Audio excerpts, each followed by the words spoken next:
Good morning, good evening, good afternoon. Wherever you are, I hope you're having an amazing day. It is Thursday, May 15th, 2014, and we're going to continue with Ruth in chapter 2. And Naomi had a kinsman of her husband's, a mighty man of wealth, of the family of Elimelech, and his name was Boaz. And Ruth the Moabitess said unto Naomi, Let me now go to the field, and glean ears of corn after him, in whose sight I shall find grace. And she said unto her, Go, my daughter. And she went, and came, and gleaned in the field after the reapers. And her hap was to light on a part of the field belonging unto Boaz, who was the kindred of Elman, Elmanech. Some of these names, I'm sorry. Verse 4. And behold, Boaz came from Bethlehem, and said unto the reapers, The Lord be with you. And they answered him, The Lord bless thee. Then said Boaz unto his servant that was set over the reaper, Whose damsel is this? And the servant that was set over the reaper answered and said, It is the Moabitish damsel that came back with Naomi out of the country of Moab. And she said, I pray you, let me glean and gather after the reapers among the sheaves. So she came, and hath continued even from the morning unto now, that she tarried a little in the house. Then said Boaz unto Ruth, Hearest thou not, my daughter? Do not glean in another field, neither go from hence, but abide here fast by my maidens. Let thine eyes be on the field that they do reap, and go thou after them. Have I not charged the young man that they shall not touch thee? And when thou art athirst, go into the vessel, and drink of that which the young men have drawn. Then she fell on her face, and bowed herself to the ground, and said unto him, Why have I found grace in thine eyes, that thou shouldest take knowledge of me, seeing I am a stranger? Verse 11. And Boaz answered and said unto her, It hath fully been showed me, all that thou hast done unto thy mother-in-law since the death of thine husband, and how thou hast left thy father and thy mother in the land of thy nativity, and art come unto a people which thou knowest not henceforth. The Lord recompense thy work, and a full reward be given thee of the Lord God of Israel, under whose wings thou art come to trust. Verse 13.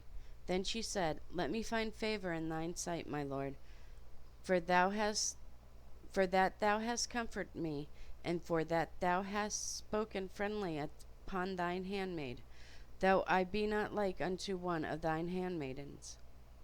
And Boaz said unto her, At mealtime come thou hither, and eat of the bread, and dip thy morsel in the vinegar. And she sat beside the reapers, and he reached her parched corn, and she did eat, and was sufficed, and left.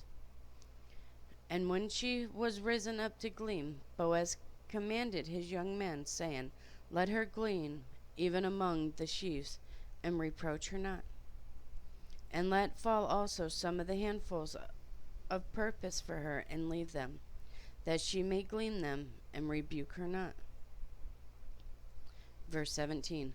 So she gleaned in the field unto even, and beat out that she had gleaned, and it was about an ephah of barley.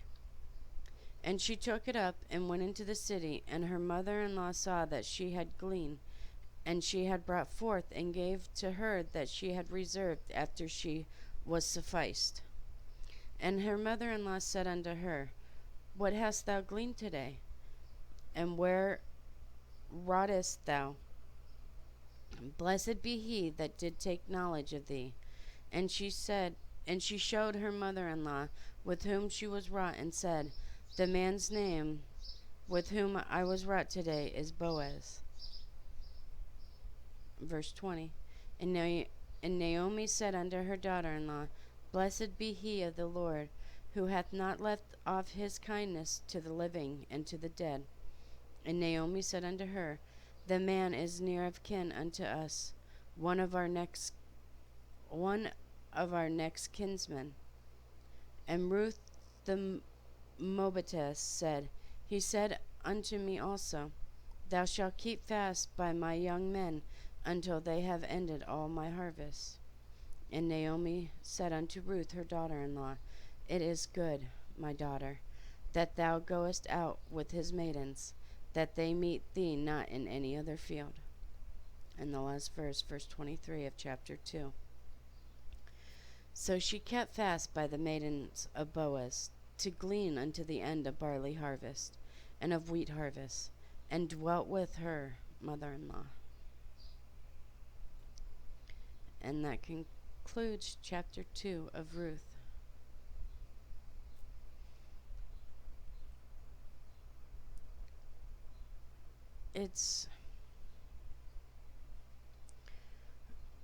Ruth went out and did all of this just so that her mother-in-law didn't have to lift a hand. She took over the responsibility of the son and the father, feeling that it was her place to provide for her mother. Ruth didn't look at Naomi as her mother-in-law. She looked at Naomi as her mother.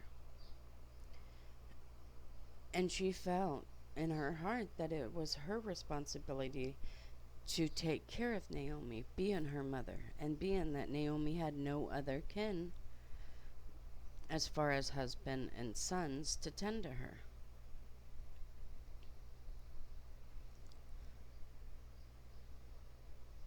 Would you be able to do that with your mother-in-law? If she had nobody else but you, and even her other daughter-in-law left, would you be able to take on the sole responsibility of taking care of her? Something for you to ponder today as you go about your day.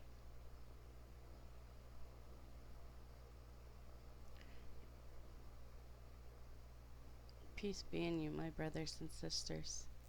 May the Lord have mercy on us all. I love you guys so very much. God bless.